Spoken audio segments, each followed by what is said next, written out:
Hello and welcome to IGNOU BAPSH. तो BPSC triple one का unit number 1 हम देख रहे थे, जहां पर हम कुछ इंटरप्रिटेशंस की टेक्निक्स के बारे में बात कर रहे थे। और इसी में आज हम पढ़ेंगे स्ट्रॉसियन इंटरप्रिटेशन के बारे में।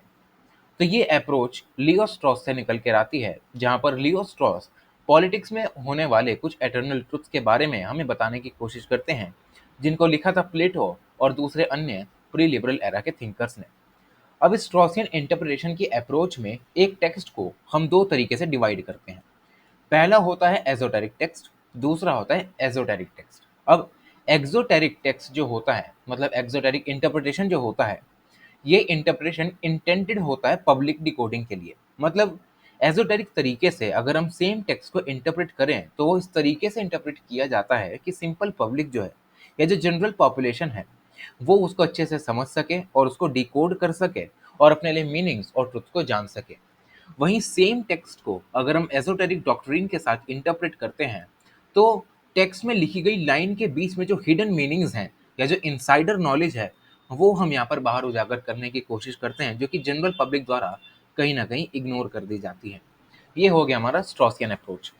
वहीं अगर हम पोस्ट मॉडर्निस्ट इंटरप्रिटेशन पे आते हैं तो पोस्ट मॉडर्निस्ट के बहुत ही इन्फ्लुएंशियल स्कॉलर माइकल फौकॉल्ट माने जाते हैं। और इस अप्रोच में ये बताया जाता है कि किसी भी टेक्स्ट का मीनिंग और जो ट्रुथ है वो फिक्स नहीं होता, वो इंडिविजुअल के पर्सपेक्टिव से वेरी करता है।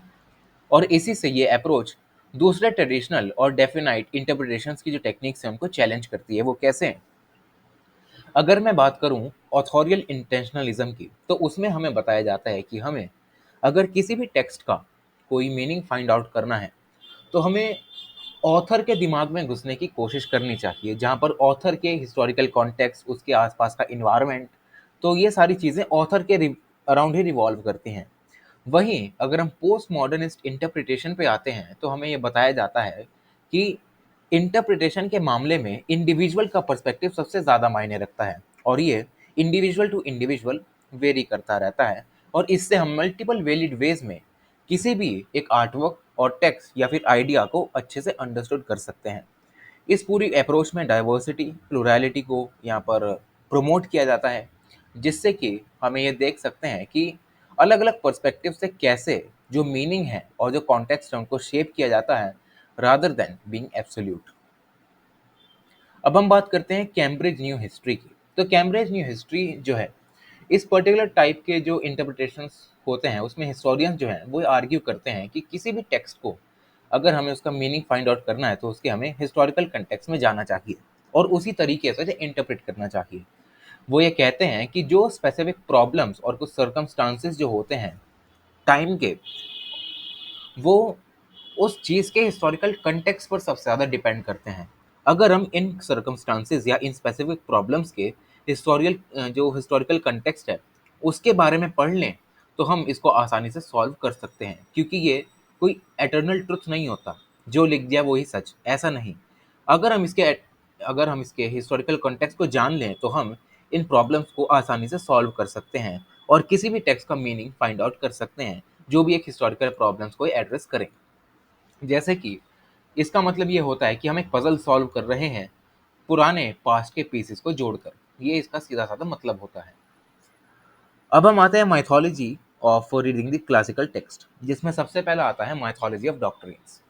तो माइथोलॉजी ऑफ डॉक्ट्रिन्स में हमें बताया जाता है कि कभी कभार जो हिस्टोरियंस होते हैं वो पुराने राइटर्स को, उनके आइडियाज़ को इस तरीके से यहाँ पर रॉन्गली इंटरप्रेट करते हैं कि जिसकी वजह से जो हिस्ट्री है उसमें कुछ मिसअंडरस्टैंडिंग क्रिएट होती है। और ये दो तरीके से होता है।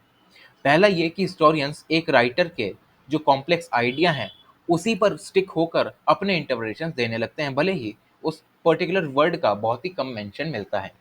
एग्जाम्पल के रूप में अगर हम अशोकन टाइम पीरियड में जाएं तो 261 बीसी के बाद जब कलिंग वॉर खत्म हुआ और अशोका ने बुद्धिज्म को स्प्रेड आउट करने की बातें चालू की, तो उन्होंने बहुत सारे पिलर एडिक्ट्स बनवाने चालू किए, जहाँ पर पत्थर के खंभों पर जो अशोक हैं वो धम्म की पॉलिसी के बारे में बताते थे। तो अब इससे होता क्या था कि अगर मान लीजिए अगर कोई हिस्टोरियन जो है वो इन सभी को रीड करने बैठा है और उसे बीच बीच में, जैसे कि अगर हम धम्म पॉलिसी की बात करते हैं तो उसमें अशोक ये कहते हैं कि अगर सारे लोग धम्म पॉलिसी को फॉलो करते हैं तो वो तो बढ़िया है, लेकिन किसी किसी रॉक एडिक्ट में अशोक अपने आप को चंड अशोक भी बुलाते हैं। इसका मतलब ये है कि अगर तुम इन्हें फॉलो नहीं करोगे तो मुझे चंड अशोक यानी गुस्से वाला अशोक बनने में भी टाइम नहीं लगेगा।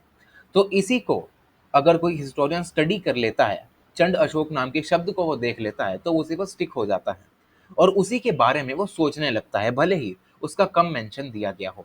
और इससे होता क्या है कि जो असली मीनिंग उन रॉक एडिक्ट्स में अशोक बताने की कोशिश कर रहे हैं, वो यहाँ पर नेग्लिजेंस में चला जाता है और सिर्फ गुस्सा और लड़ाई झगड़ा इन्हीं सब पर बातें होती हैं। ये होता है इसका पहला तरीका। दूसरा तरीका ये होता है कि मान लो अगर हम धम्म का ही एग्जाम्पल लेते हैं, तो हिस्टोरियंस जो होते हैं वो एक आइडिया को इस तरीके से यहाँ पर स्टडी करने लगते हैं कि उसकी सिग्निफिकेंस ही सिग्निफिकेंस के बारे में हमें बताते हैं। जैसे कि अगर मैं धम्म पॉलिसी की बात करूँ, तो हिस्टोरियंस अगर धम्म पॉलिसी को पढ़ेंगे तो सिर्फ वो धम्म पॉलिसी के प्रिंसिपल्स के बारे में पढ़ेंगे, ठीक है, कि इसका ये प्रिंसिपल है और ये इसमें करना होता है, बस इन्हीं पर वो स्टिक रहेंगे। वो ये नहीं देखेंगे कि धम्म पॉलिसी का जो आइडिया है वो विद टाइम आया कैसे, दीर्घ निकाय से इसकी क्या जड़ें जुड़ती हैं।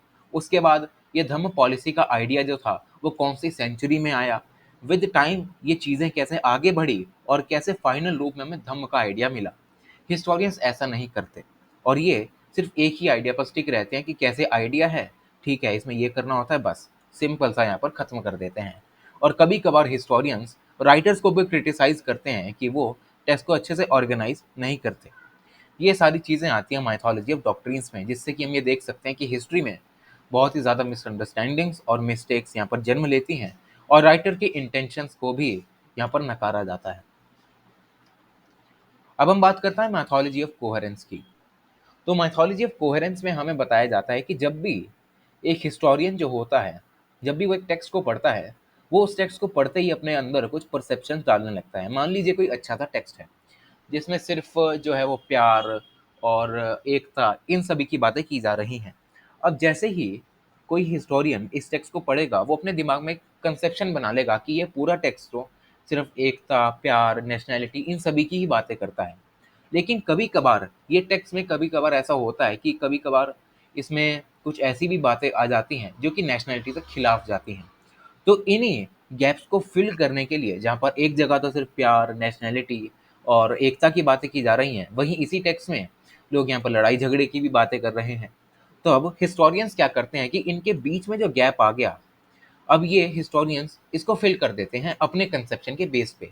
जैसे कि हिस्टोरियन ने पढ़ा कि इसमें सिर्फ अच्छी अच्छी बातें हैं, तो वो इन सभी बुरी बातों को फिल करने के लिए इस पर्टिकुलर टेक्स्ट का इंटरप्रिटेशन इस तरीके से करेगा कि इनके बारे में वो कभी नहीं बताएगा कि इसमें लड़ाई झगड़े की भी बातें हुई हैं। वो हमेशा सिर्फ जो है अच्छी अच्छी बातें ही इस टेक्स्ट के बारे में लिखेगा, ताकि एक पूरा कोहेरेंस बना रहे, एक सहमति बनी रहे पूरे टेक्स्ट में। एग्जाम्पल के रूप में जब भी हम गांधी जी के हिंद स्वराज की बात करते हैं, तो हिस्टोरियंस और पॉलिटिकल साइंटिस्ट जो हैं वो इनके बीच में कोहेरेंस ढूंढने की बातें करते हैं। भले ही गांधी जी ने कभी ऐसा ना किया हो कि मेरे टेक्स्ट में कोहेरेंस होना चाहिए, लेकिन ये हिस्टोरियंस और पॉलिटिकल साइंटिस्ट अपने अंदर ऐसा कंसेप्शन बना लेते हैं कि हमें इनमें कोहेरेंस ढूंढना है, और जहाँ कोहेरेंस नहीं मिलता ये उसमें कोहेरेंस को फिट कर देते हैं। ये होता है माइथोलॉजी ऑफ कोहेरेंस। अब बात आती है माइथोलॉजी ऑफ प्रोलेप्सिस की। माइथोलॉजी ऑफ प्रोलेप्सिस का मतलब ये होता है कि किसी भी एक टेक्स्ट का जो वर्णन है उसके महत्व के ऊपर किया जाता है कि इस टेक्स्ट का क्या महत्व है, बस इसी के बारे में चर्चा की जाती है और इसके रेट्रोस्पेक्टिव सिग्निफिकेंस को बताया जाता है कि इसका पहले क्या महत्व रहता होगा। तो इससे होता क्या है कि जब भी हम किसी टेक्स्ट के पहले के महत्व का इतनी ज़्यादा बार यहाँ पर वर्णन करने लगते हैं, तो इससे होता क्या है कि जो एक्चुअली ऑथर कहना चाह रहा है इस पर्टिकुलर टेक्स्ट के लिए, या इससे हमें कोई मैसेज कन्वे करना चाह रहा है, हमारा इस पे ध्यान ही नहीं जाता है और ना ही कभी इसका एनालिसिस होता है। इससे भी हिस्ट्री में कभी कभार हम देख सकते हैं कि कैसे हिस्ट्री में मिसअंडरस्टैंडिंग क्रिएट होती है, जहाँ पर सिर्फ एक ही कॉन्सेप्ट को लेकर उसके रेट्रोस्पेक्टिव सिग्निफिकेंस को इतनी ज़्यादा यहाँ पर हम देख सकते हैं कि उसको बताया जाता है, उसका वर्णन इतनी बार किया जाता है कि जो ऑथर जिसने उसको टेक्स्ट को लिखा, जो अच्छा मैसेज जो उसके थ्रू हमें देना चाह रहा है, उसका ही एनालिसिस हमें किसी भी तरीके से दिखाई नहीं देता। और ये ऑथर के लिए बहुत ही यहाँ पर कह सकते हैं कि ऑथर का यहाँ पर एक तरीके से डिसरिस्पेक्ट यहाँ पर हो जाती है। ये होता है हमारा माइथोलॉजी ऑफ प्रोलेप्सिस। तो ये खत्म होता है हमारा पहला unit. Thank you so much.